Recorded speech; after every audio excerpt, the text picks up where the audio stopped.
Welcome to this video on using Dimensions to identify experts and reviewers. We're going to show you how to use the Dimensions Reviewer Finder workflow. Then we'll show you some of the more traditional approaches to finding reviewers, and we'll show you how to contact us and get help if you have any questions.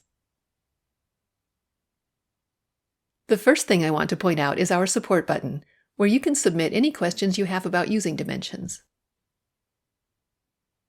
Now I'm going to show you how to use the Reviewer Finder. This is a tool that we've created that is intended to save you time by identifying a list of potential reviewers that you can then evaluate. It essentially does some of the preliminary steps for you, such as the keyword searching you might do in a more traditional approach to finding experts, and provides a list of candidates for you to follow up on. To use the Reviewer Finder, we click on the Apps menu and select Reviewer Finder. Here you have the option to create a workspace or add an application. Any applications that are not assigned to a workspace will go down here in this Unassigned section.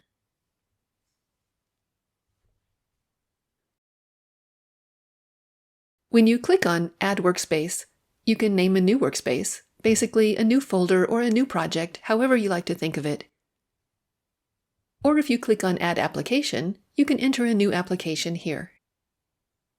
In the Add Application form, the only required fields are the title and abstract, highlighted in orange. I have some example applications here, and I have some different workspaces set up. From here, I can choose to look for reviewer candidates for just one application at a time, or for a group of applications all at once.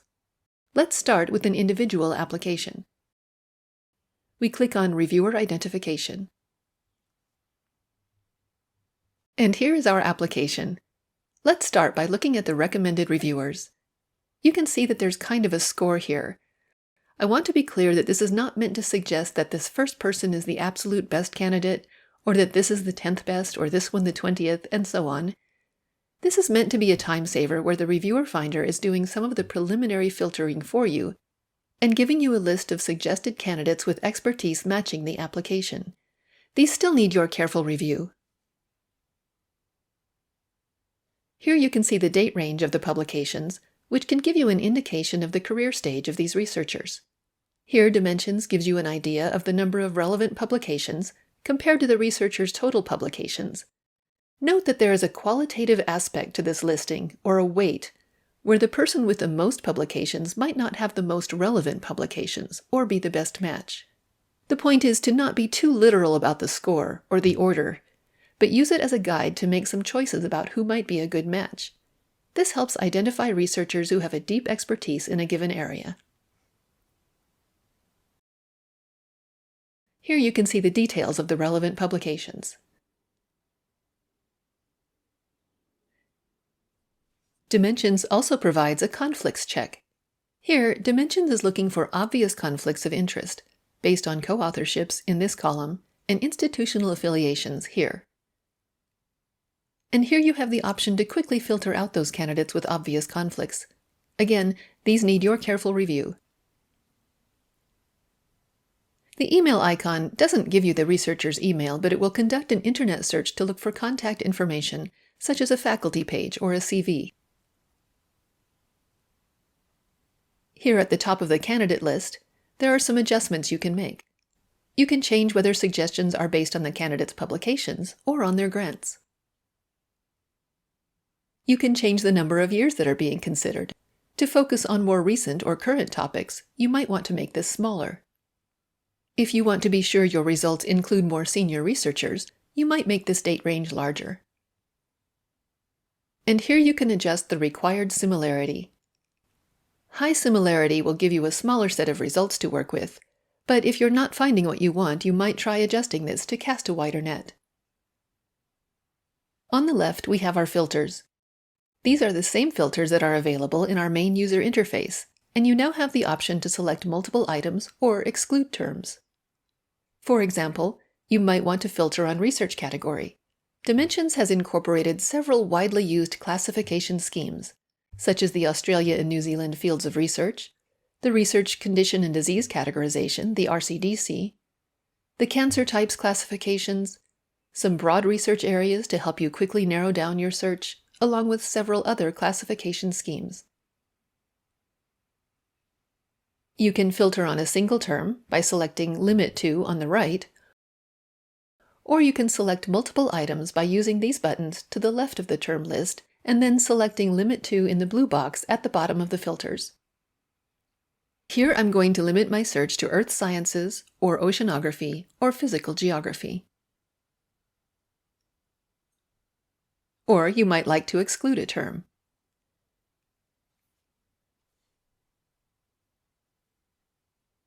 You can see that the filters I've applied appear here, and if I change my mind, I can remove them easily just by clicking on the X.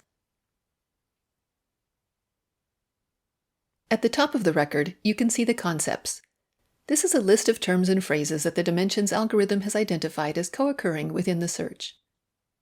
These are the terms Dimensions is using to identify these candidates. You can make some adjustments here if there are terms you'd like to require, or terms you'd like to leave out.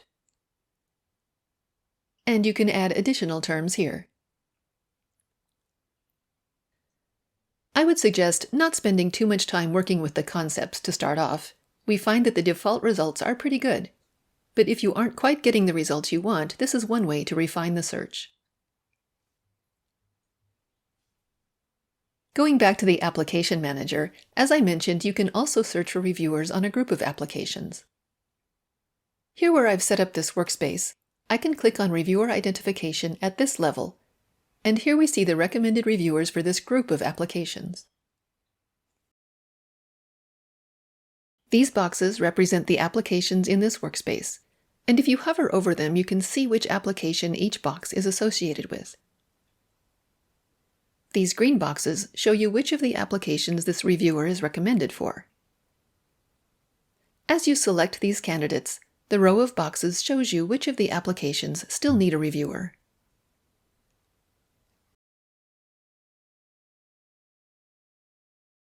From here, you can go to the Committee Builder and begin to take a closer look at these selections.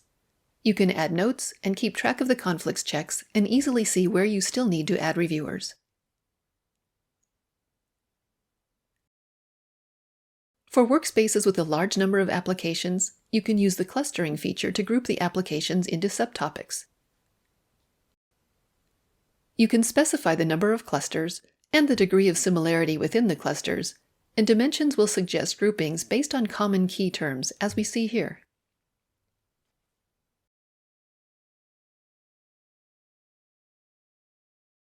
Now I'm going to show you a little trick for quickly finding a list of experts, even if you don't have a specific application you're working with at the moment. It's a little bit like a keyword search, but here in the Reviewer Finder you might get more targeted results. You can go to Add Application and create essentially a fake application. You can use a relevant title and abstract, or make up a title using the most important keywords. Here, I'm just using this example title. And then I'll save this application, and when we click Reviewer Identification, we're getting a quick list of experts in this topic along with these tools to help you see why they are recommended. This can be a shortcut to getting a list of researchers with a particular expertise. Another service we offer is the Reviewer Matrix. This is not something you can do in the user interface, but you can request it by submitting a support ticket. I'll show you an example here. You can tell us what the criteria are that you are interested in, and the matrix will produce this heat map, which takes your list of reviewers and suggests where the expertise lies. Here you can see that the matrix has begun building suggested committees for you.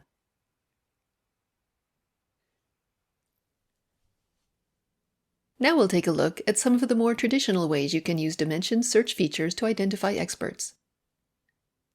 We'll start with a quick tour of the user interface. Here at the top we have our search box, and again here is our Support Send Feedback button where you can submit any questions you may have. Here are the publications and grants, and if your organizational subscription includes them, you might have these additional content types as well. Here I'd like to emphasize that we get the data for each of these content types from original sources. The publications data comes directly from publishers as well as public repositories like PubMed, Crossref, and others. Our clinical trials data comes from clinical trials registries, the grants data comes directly from funders, and so on. And then we link this content together based on common data elements such as researcher names, grant numbers, unique identifiers such as DOIs, and so on. On the left, we have the same filters we looked at in the Reviewer Finder. And on the right, we have our analytical views, where you can analyze this data set for insight into what these search results are telling you. So besides using our Reviewer Finder workflow, there are several ways to approach looking for experts or reviewers using more traditional search methods. With these different approaches that I'm going to show you, it really depends on what works for you. There's not a right way or a wrong way. It can be helpful to know about these different approaches so that if for some reason the strategy you're using isn't working, you know there are other things you can try. Let's start with a simple keyword search. I'll limit the search to title and abstract to get more relevant results. And now I'd like to limit the date range. Remember that you can click here to limit to a single term, but we'll click over here to select multiple years. And then I'll go to the bottom of the filters and click on the Limit To option here in the blue box. Now you can see that I've created an OR statement, including all of the years in my date range.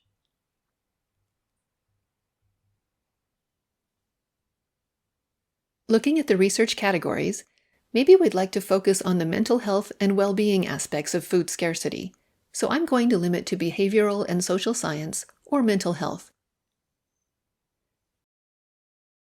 Now let's say we're interested in research being conducted outside of North America on this topic.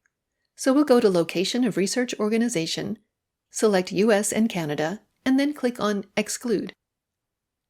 Now we are filtering out researchers whose institutional affiliations are in the US or Canada. And while we're looking at the filters, you may have noticed that only the top 10 or so terms are displayed. To filter on a term that is not shown here, you can click on More, and then type the term you're looking for into the search box.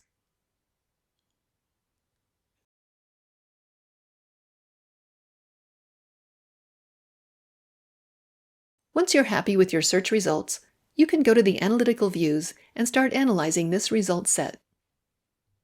Since we're talking today about how to identify experts and reviewers, we'll go to the Researcher's view, although there are several other attributes you can explore.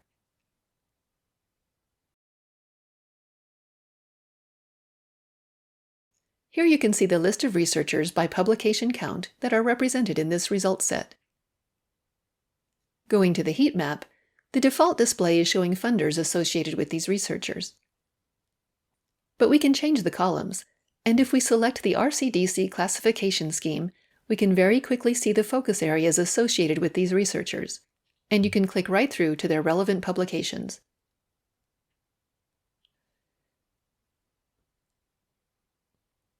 We can also click through to a researcher's profile and get a very detailed look at this person's research and publication history. This dynamic chart shows year-by-year funding and publishing history. Here we can see the top fields of research and the concepts associated with their body of work. And here you can see their co-author network.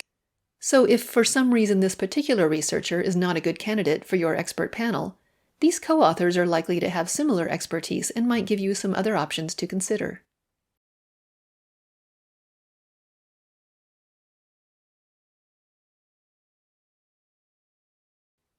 A second approach to finding experts, which is similar to the keyword search, is our similar document search.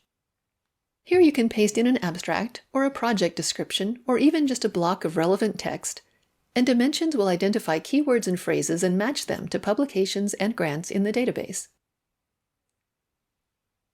This can be useful when you're having a hard time figuring out what the best keywords are, or if the keywords you're using just don't seem to be working. Here we have what Dimensions is suggesting are good matches to the abstract, and we can see, scanning the titles, that we've got some good matches here.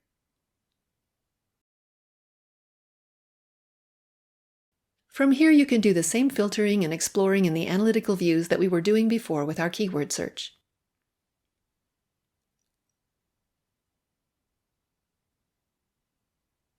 Another strategy for finding experts in the Dimensions user interface is using our advanced search to help identify keywords and phrases. If you're wondering whether you're using good keywords, or if the keywords you're using just aren't producing the expected results, you can go to Advanced Search and select the Concepts tab and copy your search statement into the search box. Then click on Calculate Concepts. Here we see a list of terms and phrases that the Dimensions algorithm has identified as co-occurring within the search. If these concepts are a good match for the subject matter you're looking for, then you're probably on the right track with your keywords. Here I see that food security is another term used in relation to this topic, and since I'm focusing on mental health, I might want to add this as a search term.